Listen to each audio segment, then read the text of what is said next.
Once you arrive at Ecclesiastes 7, if you would go ahead and stand, and we will read verse 15 to chapter 8, verse 1. Ecclesiastes 7, verse 15, and we're going to go to chapter 8, verse 1. It says, "All things have I seen in the days of my vanity. There is a just man that perisheth in his righteousness, and there is a wicked man that prolongeth his life in his wickedness. Be not righteous over much, neither make thyself over wise. Why shouldest thou destroy thyself? Be not over much wicked, neither be thou foolish. Why shouldest thou die before thy time? It is good that thou shouldest take hold of this. Yea, also from this withdraw not thine hand, for he that feareth God shall come forth of them all. Wisdom strengtheneth the wise more than 10 mighty men which are in the city. For there is not a just man upon the earth that doeth good and sinneth not. Also take no heed unto all words that are spoken, lest thou hear thy servant curse thee. For ofttimes also thine own heart knoweth that thou thyself likewise hast cursed others. All this have I proved by wisdom.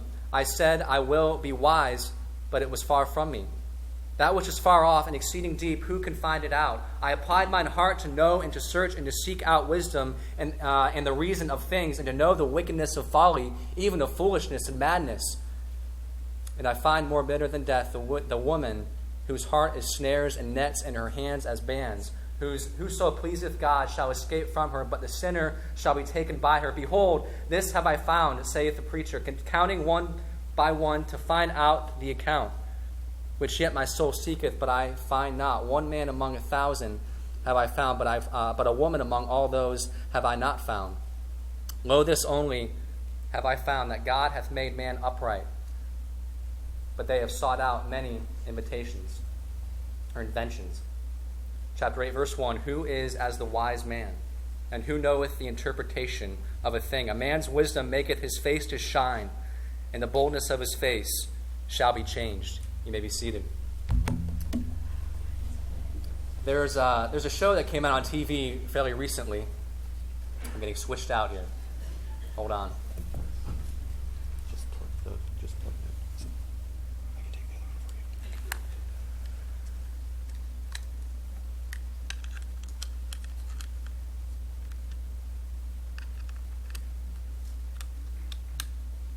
All right, how's that? Better? I'm getting a thumbs up back there, so that's a good sign. All right. Back to what I was saying. There was a show that started a couple years on TV, and I don't even know if it's still going anymore. I was flipping through the channels one day, and I found it and watched a little bit of it. But the show is called Deal With It. And it's kind of a reality/game show, I guess you could say. And here's how it works. There's a camera crew that goes into a restaurant, some restaurant somewhere. They make an agreement with the owner, I guess. And when they get in there, they put up hidden cameras everywhere, and then they find a location out of sight where they run the whole show from. And then what they do is they track down, they kind of watch as people come in, and they pick a couple. And it's either a couple friends or a husband, wife, boyfriend, girlfriend, or something like that. And when they get an opportunity, when one of the couple is by themselves, they'll pull them aside without the other knowing it and offer them an opportunity to play in this game called Deal With It. And so if they agree, they get a bug in their ear, and they have somebody on the other end of the line, on the other end, that is feeding them information and things that they have to do or say when they go back to the table. And but the key here is the other person does not know what is going on. Okay? So he's completely unaware. This person goes back to the table, and from that moment on, they are in the game. Okay, and this person on the with a bug in their ear, they can say whatever. They can say, "Okay, I want you right now to be extremely rude to the waiter when he comes back. Demand something unreasonable or whatever." And they're pretty specific about what they have to do, and they have to do it to stay in the game. All right, and at the very beginning, it's pretty easy, though still embarrassing. And ultimately, it's trying to put people in situations that are hard, that they cannot handle, embarrassing situations. And to win the game, you have to get through all the levels. And at the end, if you get through them all, you get $5,000. But you have to get through all of the levels, all of the requests or demands that are asked of you without the person across from the table knowing what's going on or leaving the building. And by the end of it, the person is usually trying to leave the building because they're so embarrassed of you. All right? So it's entertaining, okay? Very entertaining. And if at any point during the show, the person is just done, they can't do it, they raise their hands and they say the words, "I can't deal with it. I can't deal with it. And when they raise their hands and they say those key words, they are out of the game. They are done. It's over, all right? It's entertaining, okay? And it's fun to watch what people can handle before they finally say, I'm done. I can't do this anymore. I thought about it. I thought, life is a lot of times kind of like that.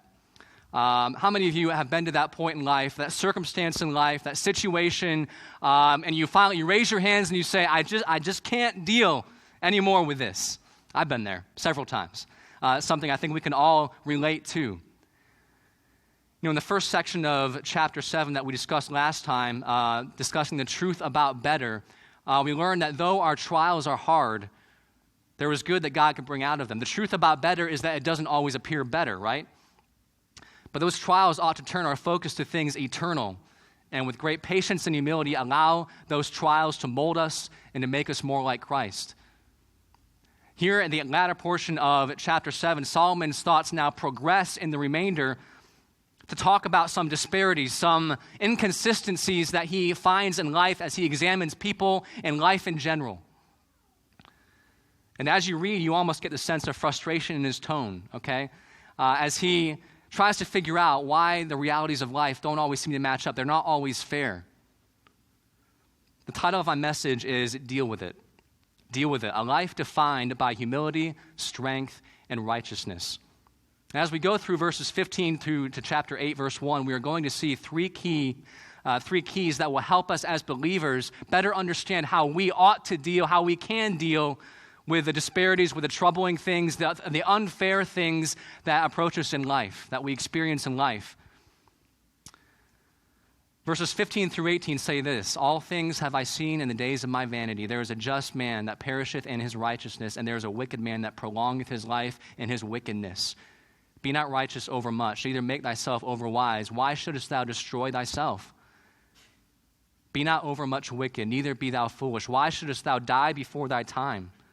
It is good that thou shouldest take hold of this. Yea, also from this withdraw not thine hand, for he that feareth God shall come forth of them all. The first key we see here in dealing with life is this: humility brings perspective. Humility brings perspective. Here Solomon introduces to us one of the great puzzles of the Christian life. Why do good people suffer and bad people prosper? Why do good people suffer and bad people prosper? Specifically, why does it appear, as Solomon is examining life, he's examining people, and he says, I'm noticing that bad people, unrighteous people, people that are not followers of God, seem to have long lives. And those that are following Christ, they don't always have long lives. Sometimes they do, but oftentimes they have short lives. And back then, it's important to know, and even today, that part of a blessed life is usually a long life, right? If someone is 90-some years old and to 100, you're saying they were blessed with long life. And Solomon is coming at it with that type of view, that if you have a long life, you must be blessed. So logically, how, if we are serving God and we're supposed to be blessed, do we have short lives? Why do the wicked seem to prosper and the righteous seem to be punished for following God? It didn't make sense to him. It didn't seem fair to him. Too often, our interpretation of blessings from God is circumstantially defined, only viewed through the lens of superficial, shallow human perspective. It's too bad that Solomon didn't have the book of James to look at, right? James sheds a little bit of light on a glimpse into, perhaps, the perspective of God on this matter of injustices or unfair situations in life. He says in verses 9 through 12 of James chapter 1, let the brother of low degree rejoice in that he is exalted, but the rich in that he is made low. Because as the flower of the grass, he shall pass away. For the sun is no sooner risen with a burning heat, but it withereth the grass. And the flower thereof falleth, and the grace of the fashion of it perisheth. So also shall the rich man fade away in his ways. It's not about money. It's not about the superficial circumstances or things that we gain in life. Those will fade away. Blessed is the man that endureth temptation or endureth trial. For when he is tried, he shall receive the crown of life, which the Lord hath promised to them that love him. And then referring back to verse 4, he says, but let patience or let endurance, right, have her perfect work, that ye may be perfect. That means complete. That you may be perfect, complete, entire.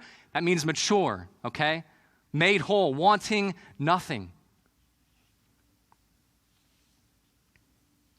It's a hard thing, though, to really come to grips with and realize and apply in life when circumstances aren't going well. You realize that in order to accept that reality that James is talking about there, humility has to happen. Because to accept that it is God who is in control and is working all things for our good requires man to exalt God and his infinite wisdom above ourselves. And therein lies perhaps the greatest hurdle for our world to overcome, to admit that there is a power, there is an authority, there is a wisdom that supersedes our own. Every philosophy of the world, every theory in science, what does it seek to do? Eliminate authority of humans, right? We don't like the thought of us not being at the top. We don't like that feeling of there's somebody that is going to give me or can give me commands and has authority over decisions of my life. It's my life. So man, naturally, it's who we are. It's who we naturally are. We desire to rebel against that. We desire in our theories, and Solomon's going to talk about this later on, but in our theories, in our methods of understanding life, we try to dispel any sense of authority over us. Any deity that would infringe upon what we want, what we desire. Wisdom drives away that anthropocentric philosophy that celebrates man at the center. In humility, we ought to submit to the wisdom of him who is above all. Romans 11:33-36 says this of God, "Oh, the depth of the riches, both of the wisdom and knowledge of God. How unsearchable are his judgments, and his ways past finding out. For who hath known the mind of the Lord, or who hath been his counselor, or who hath first given to him, and it shall be recompensed unto him again. For of him, and through him, and to him are" what? "All things. To him be glory forever and ever. Amen." You either believe that or you don't. I don't doubt most everyone here knows that verse, those verses, and would say, I know that, but you either believe that, and by believe, I mean you take that truth and you apply it as truth to your life. You either believe it or you don't believe it. We do have a God that is so far above ourselves. His ways are unsearchable. And we cannot, it is impossible for us and our finite minds to understand what he is doing, how he is working. Solomon, the wisest man that ever lived, was still a human, and he couldn't figure it out. God is so far above us. To understand this reality, we must first humble ourselves. Since we can't possibly understand God's decision, Solomon says this in verse 16 and 17. He says, Be not righteous over much, neither make thyself over wise. Why shouldest thou destroy thyself? Be not overmuch wicked, neither be thou foolish. Why shouldest thou die before thy time? Now, we're going to have a few verses like this that are going to be confusing when you first read them, okay? If you're like me and you read this for the first time, you're kind of scratching your head. You're wondering, is he really saying what it sounds like he's saying here? Because it sounds like he's promoting something that's called the golden mean, or a moderate style, a lifestyle, or a way of living as a Christian. Hey, don't be too righteous, okay? Don't pursue righteousness so much. Don't be, as we would call it at Bob Jones, don't be the Bojan in life, Some of you get that, some don't. It's okay. Don't be the Bojan life. Don't pursue righteousness too much. But at the same time, don't be too wicked. Find that happy medium in life and just kind of coast on through it. Find the lazy river in life and just ride it. If you just kind of take that at face value, that may appear to be what Solomon is saying here, but it's not. So what is he saying? Well, within the context, Solomon here is trying to say that we ought not depend on our righteousness or wisdom to guarantee God's blessing in our life. Understand that?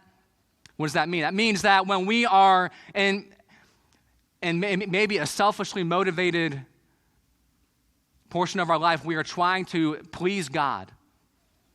And we are expecting blessing as a result of it. He said, don't live that way. When you live that way, you're going to get yourself into trouble. And again, this is a great passage that screams in the face of prosperity gospel. Okay, life is not about doing good. You do good for God, you follow God. Life is easy. Life is prosperous. Life will work out for you. No, biggest lie. In our current culture, our American culture of Christianity, this is not about prosperity gospel.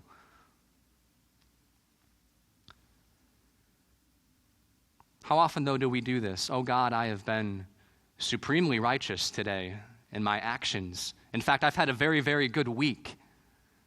And if ever there was a time that I might deserve a little blessing from you, this is probably that time. Now, you don't sound as pompous as that, obviously, but we do view things that way because we are such a rewards-minded type of people. That's how we naturally are. If we perform well, we will get rewarded for it. And so it's so hard for us not to apply that to our walk with God. We naturally do it. If we are not speaking truth to ourselves, we will naturally view it that way. And then we wonder why we're frustrated and upset when we don't find that apparent blessing that we think we so richly deserve. That phrase there in verse 16, destroy thyself, it's one word in the Hebrew, shaman.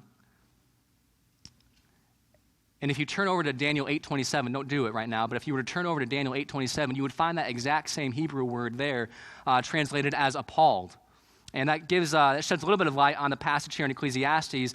So Solomon here is saying, don't be over-righteous, meaning, or don't be over-righteous, don't be over-wise, lest you be appalled or astounded at the result of it. So he's saying, don't seek righteousness and expect circumstantial blessing unless you be appalled at the result of it. You're going to be surprised. You'll be dismayed. You'll be disappointed, like the thought of that righteous man who died at a young age that he was talking about earlier. You know, all that to say, our works do matter to God. But we must never think of them as a means to earn blessing with God, blessings that God freely gives us already. Grace, mercy, love, salvation. Those are free gifts to you and I as believers. We don't have to earn them. And the more that you grow in your wisdom of God and how much He loves you, and He will do the best for you every time, that is such a liberating and freeing thought. It's not up to us. I don't have to worry about earning His favor for today. I already have it by the grace of Jesus Christ. We celebrate that as believers, yet if we don't constantly teach that truth, we'll slip into our normal rewards-focused mentality of living, where I do good, I receive good. No. We do good, we follow God because we love God and we fear God, not because we want to get what we want from Him. Solomon concludes this thought in verse 18. He says, it is good that thou shouldest take hold of this. Yea, also from this withdraw not thine hand, for he that feareth God shall come forth of them all.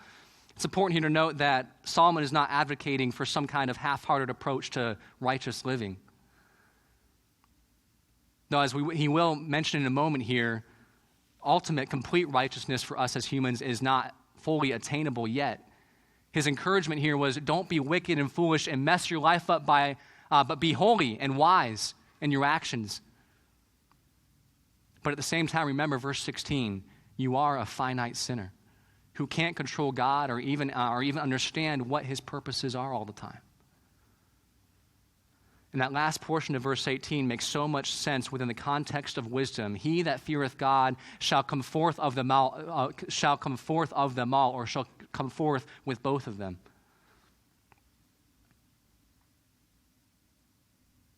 William Eisenhower said this about the fear of God. He said, as I walk with the Lord, I discover that God poses an ominous threat to my ego. Let me read that one more time. As I walk with the Lord, I discover that God poses an ominous threat to my ego, but not to me. He rescues me from my delusions so He may reveal the truth that sets me free. He casts me down only to lift me up again. He sits in judgment of my sin, but forgives me nevertheless. Fear of the Lord is the beginning of wisdom, but love for the Lord is its completion. Love that phrase. Love that quote from him. We must be obedient to the law of God and have faith in His nature. That's part of what wisdom is. where our eyes and our minds so often fall short. It's where faith begins. Find God's perspective in life through humility. Humility brings perspective, but we now see in verses 19 through 22 that wisdom gives strength. The second key here is wisdom gives strength. Verses 19 through 22 say this: wisdom strengtheneth the wise more than 10 mighty men, which are in the city. For there is not a just man upon the earth that doeth good and sinneth not. Also take no heed unto all words that are spoken, lest thou hear thy servant curse thee. For oft times also thine own heart knoweth that thou thyself likewise hast cursed others. All right, so the preacher here, Solomon, he says that if you were to gather to yourself 10 of the strongest men you could possibly find, you would not be as strong as the man who obtains wisdom. The wisdom he's talking about here is the ability to discern or judge what is true, right, and lasting in life. Wisdom is the fitting and appropriate application of our knowledge of God. Wisdom isn't just knowledge of God. Wisdom and knowledge go hand in hand. But wisdom is not knowledge. Wisdom is the appropriate application of the knowledge of God and his perspective on life. J.I. Packer said this in his book, Knowing God, which is a great book, by the way. I encourage you to read it if you get a chance. He said this about wisdom: wisdom is the power to see and the inclination to choose the best and the highest goal, together with the surest means of attaining it. Solomon draws attention here to the reality of the depravity of man. So he talks about the importance of wisdom, finding biblical wisdom, understanding of God and his purposes in life. But he kind of gives here a reason for why we need it: the depravity of man. In verse 20, he says, "For there is not a just man upon earth that" what? "That doeth good and sinneth not." A passage that is echoed in Romans chapter 3, verses 10 through 12. "There is none righteous, no, not one. There is none that understandeth, there is none that seeketh after God. They are all gone out of the way. They are together become unprofitable. There is none that doeth good, no, not one. All we like sheep have gone astray and turned everyone to his own way." We are sinful people by nature. The only way any of us can be saved from our natural state is if God makes radical change in us from the inside out. We needed that perfect sacrifice, and so Jesus gave himself as that sacrifice for our sins. And the Spirit of God changes our nature by abiding with us, keeping us and sanctifying us and raising us up in his power, enabling us to understand the wisdom of God. Without Christ, we are depraved and without hope. And this stares in the face of all people are good. There's good in every man. No, that is a lie. We are depraved. We are sinners by nature. That's who we are from birth. There's no hope within you and I. Now, it's discouraging on its own, but when we see Christ, that changes completely. Christ is the answer. Christ is the giver of life, eternal life ultimately, but he gives us that wisdom that we need to get through this life so that you and I can deal with life while we're here.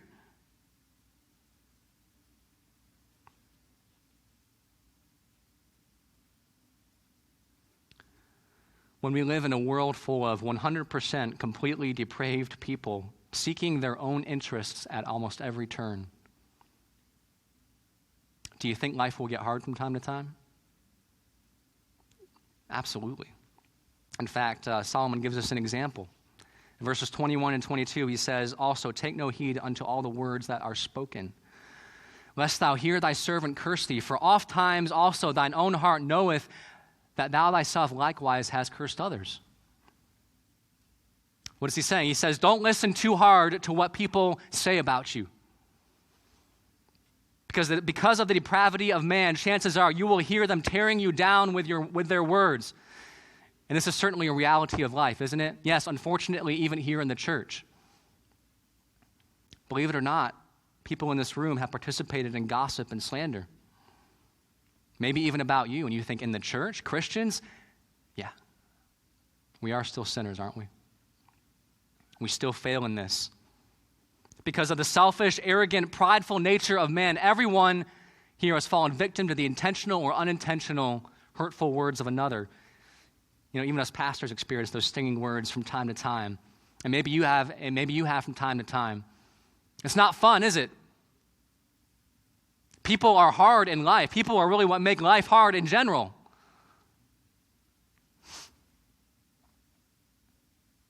The unfortunate truth is that there are many men and women who no longer darken the doors of a church because of an ill-timed, unkind, unloving, cutting remark made towards them. There are many pastors who have thrown in the towel on ministry because of hurtful words carelessly thrown their direction. It's enough to raise your hands to the sky and cry out to God, I can't deal with it anymore, God. I can't deal with people. And many of you relate to that a whole lot more. Some of you say, if there were no people in life, I would be so happy. Life would be so easy. We live with people. And because of what Solomon just alluded to before, we live with depraved people.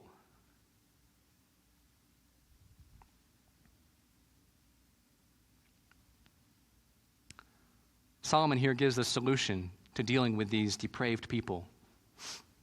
And it's not to kill them, okay? Sometimes we feel that way, don't we? Let's just get rid of them. Make life easier. No, that's not the solution that he gives us. Every time I read these verses, I think about my mom. She always used to tell me, and you have to kind of know, part of it's knowing me, I guess, and knowing how I was as a kid. I was 20 times worse when I was a kid.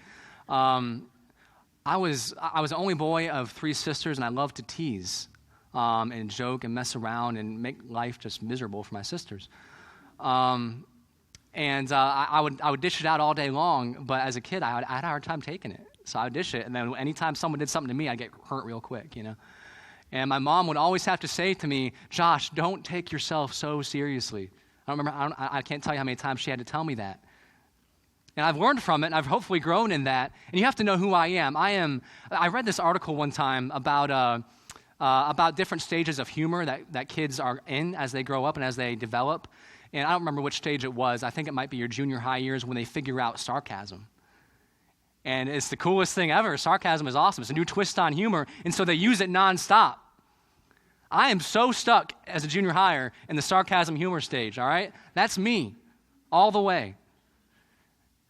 And so I'm usually, to my detriment a lot of times, overly sarcastic with people. And I like to tease, I like to joke. But I had a hard time taking it.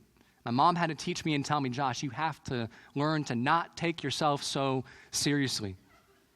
Solomon's advice to the wise is not to listen to the gossip. What was his solution here?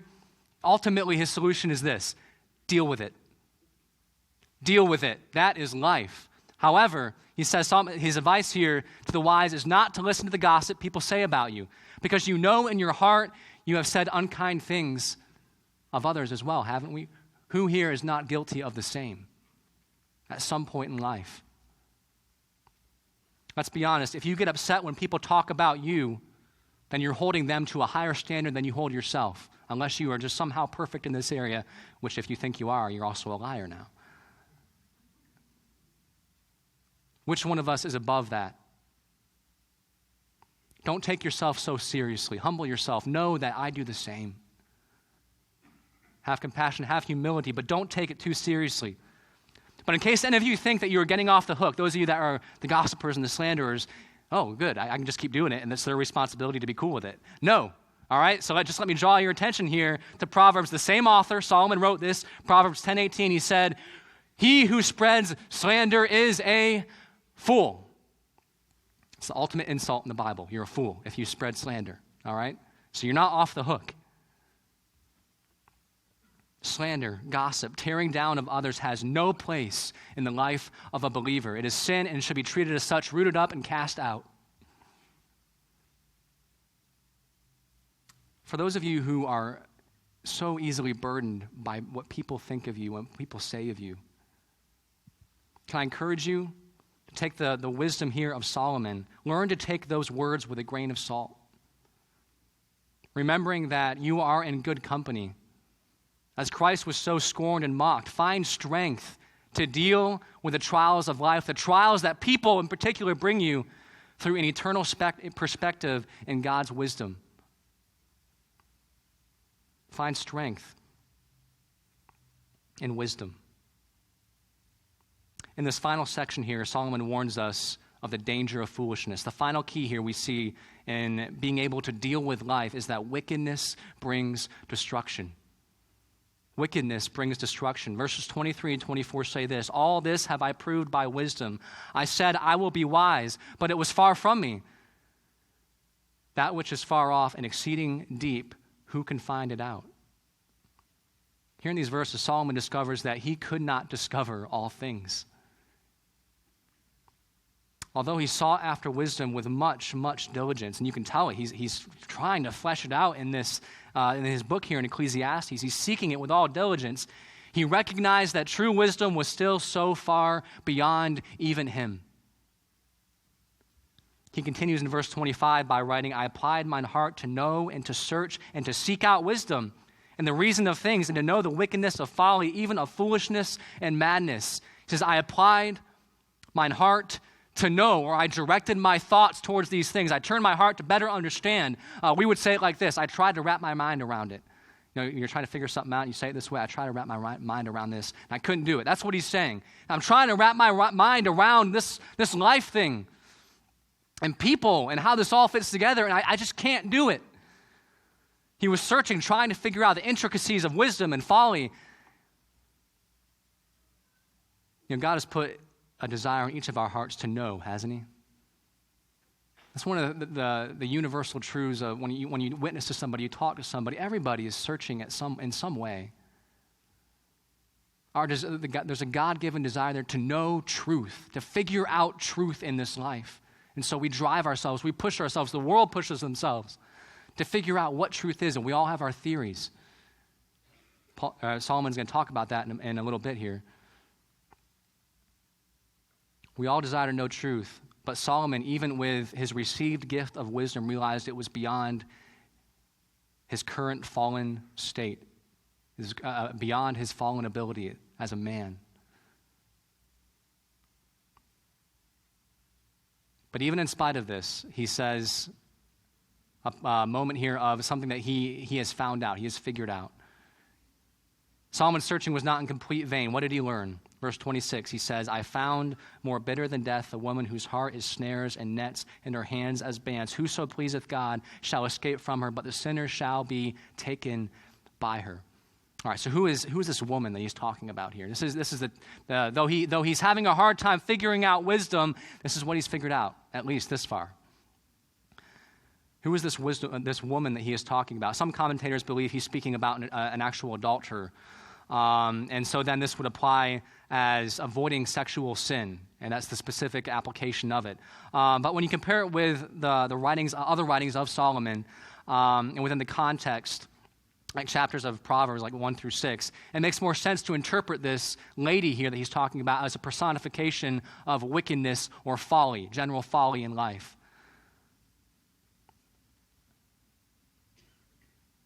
And if you look in just the grammatical structure also of this verse, it appears that word folly there is the antecedent of the woman being described. So as best we can tell, it appears that this is the personification of the general idea of folly, foolishness, wickedness in this world. So Solomon's point here is this foolishness, wicked folly is like a seductive woman. And those who are not watchful will quickly and easily fall prey to her temptation.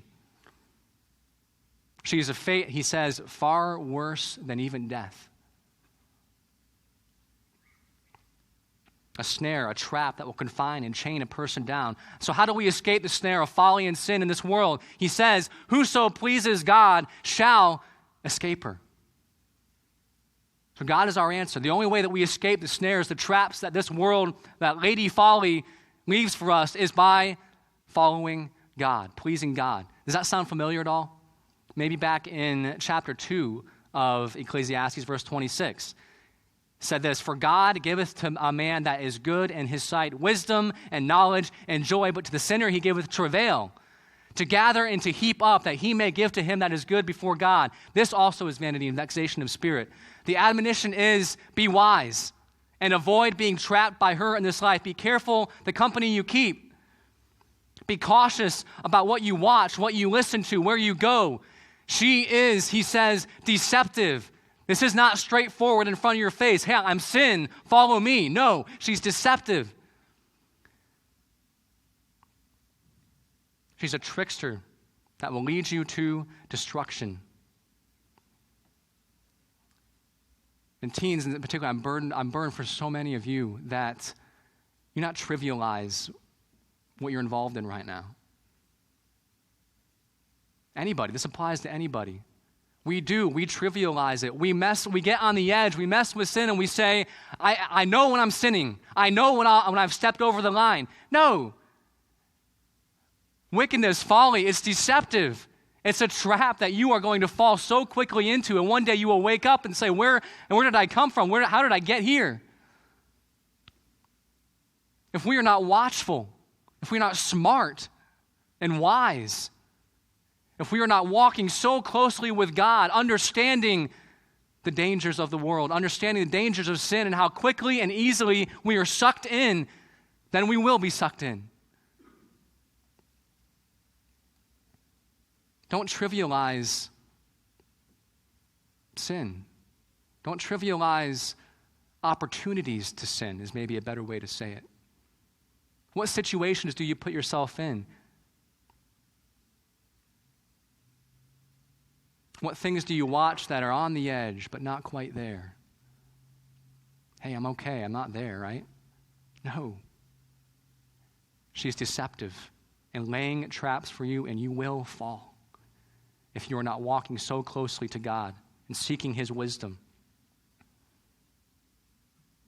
This brings us to a rather interesting few verses. Verses 27 through 28 say, "Behold, this have I found, saith the preacher, counting one by one to find out the account, which yet my soul seeketh, but I find not. One man among 1,000 have I found, but a woman among all those have I not found."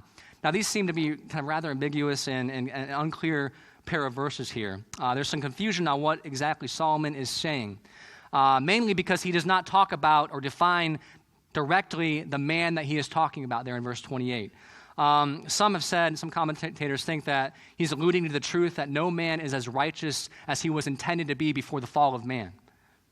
But I think, as best as this young theologian and preacher can think, I think the interpretation is better in better keeping with the context of the previous verses here in the chapter that Solomon is hearkening back to just a few verses earlier in verse 26. The man he's talking about is probably that righteous man in verse 26. And so he's using here hyperbole or exaggeration to make his point. He's saying in his searchings, in his finding of a righteous man, it is rare.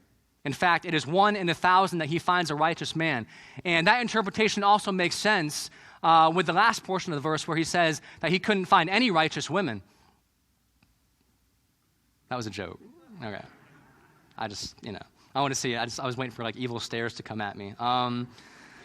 That's what it sounds like when you read it, doesn't it? It's like, okay, I can only find some righteous men. 1 in 1,000. I'm not finding any righteous women out there. They're nowhere to be found. Okay, if you read it at face value, that might be what you're thinking he's saying, and he's thinking that he's a chauvinist pig here. All right, no, he's not. All right. The man in verse 28, and this is, just try to bear with me, and I'll try to walk you through it here. The man in verse 28, as we just discussed, he's the one who is pleasing God, back in verse 26. The Hebrew word for man that is used there is the word Adam, which is interpreted mankind, man in general, okay? So he's not specifically talking about men, he's talking about men and women in general, okay, in verse 28 here. Solomon means in 28b that a person who is pleasing to God is extremely rare. The reference to woman at the end of verse 28 is a way of expressing it in parallelism. That no one really pleases God completely. So if you were to say it kind of just in a more understandable way, it might be something like this. I have found very few people who please God. No one at all, really. Okay, so if you were to read it that way, that's how he's saying it, okay?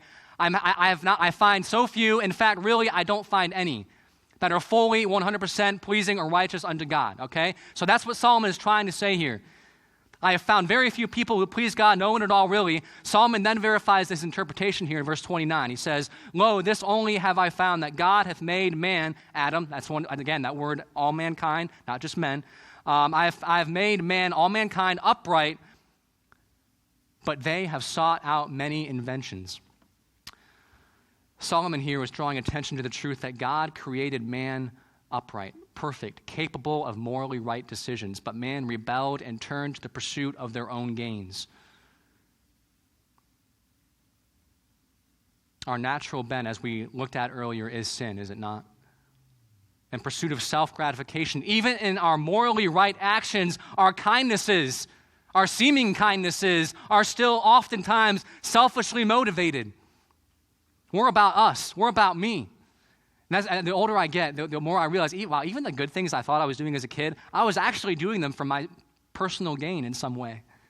We are so selfish. So who is responsible for this massive failure of humanity?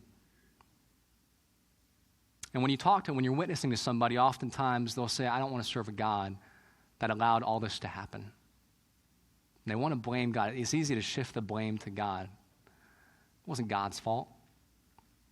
As Solomon says here, it was man. It was us. It was you and I. And how true is that statement that man has sought out many inventions? That word inventions there, it's talking about devices or schemes for the meaning of life. And all fell short of truth, leading them into folly, divisiveness, selfish ambitions, proud hearts. Does that sound familiar? This is bad. Remember, this is written thousands of years ago. What's changed today? Has man changed? No. We still seek ourselves. We still follow after sin. We still follow our own devices, our own interpretations outside of the Word of God to try to figure out the meaning of life and what we ought to be doing. Perhaps you right now are a person who is seeking your own devices. You're on your own quest for meaning and truth outside of God. Listen to Solomon right here. All that waits for you is travail and heartache and emptiness. Outside of God, outside of His wisdom, you will not find it. You won't.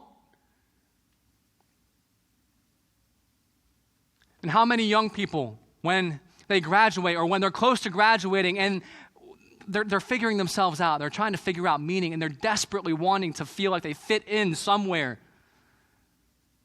And they desperately want to find something that feels right to them and feels accepting to them. So what happens? They begin to step over the line outside of the realm of God's wisdom into their own wisdom.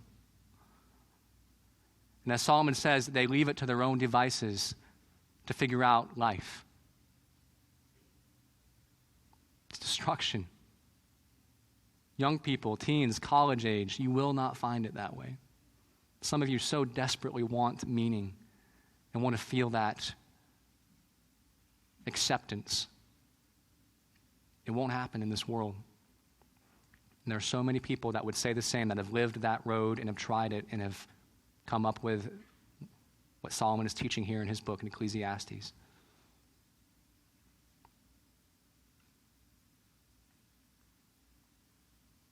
Perhaps like the prodigal son, you're at a point where you lift your hands up and you say, God, I can't deal with this anymore. And there are some perhaps tonight who you've been following your own method of what feels and means right to you in life. Like the prodigal son, come to a point where you raise your hands and say, I can't deal with this anymore. God, I need you. I need to return to your wisdom, not my own. Solomon closes out this section here in chapter 8, verse 1 with a transitional verse. He says, who is the wise man? And who knoweth the interpretation of a thing? A man's wisdom maketh his face to shine, and the boldness of his face shall be changed. We all have those times in life where we raise our hands and say to God, I can't deal with this anymore. I can't take it any longer. Perhaps you are fed up with the injustice that you see in your own life right now, or in the lives of friends or family, and you're saying, God, they love you. Why are you hurting them? God, I love you. I'm trying to serve you. Why are you doing this? Why are you doing this to me right now? Find perspective in humility. Perhaps you're fed up with when you no longer have the strength to endure. You feel weak in your faith. You feel weak in your walk. You don't have the strength to endure the hurt that you endure at the hands of other people. It's burdening you. It's discouraging you. Be strengthened in the wisdom of God. Perhaps you are fed up with trying to live life according to your own devices, apart from God. And you're finally seeing that apart from his wisdom, this life has absolutely no meaning. Know that wickedness will bring destruction outside of God. Return to God. When a man finds truth, he finds wisdom. And Solomon describes it as if a light was turned on in his soul that radiates through the rest of him. For God gives to a man that is good in his sight wisdom and knowledge and joy. How do we find wisdom?